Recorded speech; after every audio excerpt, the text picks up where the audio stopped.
শান্তিরবাজার মহকুমার অন্তর্গত দশমী রিয়াংপাড়া সংলগ্ন এলাকায় একটি নতুন বাইক দুর্ঘটনার শিকার হয় এক যুবক। তার নাম সমীর রিয়াং, বয়স ২৬ বছর, মৈনাক্ষ পাড়ার বাসিন্দা। বৃহস্পতিবার সমীর বাইক নিয়ে শান্তিরবাজারের বাইকের শোরুমে আসে এবং সেখান থেকে সন্ধ্যায় ঘরে ফেরার পথে দশমী রিয়াংপাড়া সংলগ্ন এলাকায় দুর্ঘটনার কবলে পড়ে সমীর রিয়াং।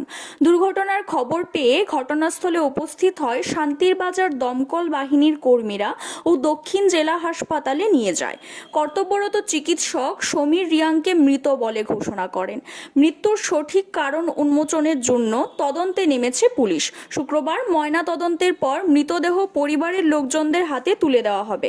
ময়নাতদন্তের রিপোর্টে উঠে আসবে মৃত্যুর আসল রহস্য বলে অভিমত পুলিশের।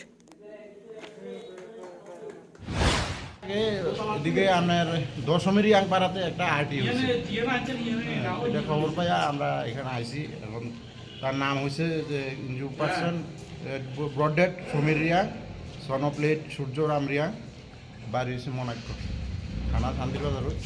তো আমরা এটা তদন্তে আছে।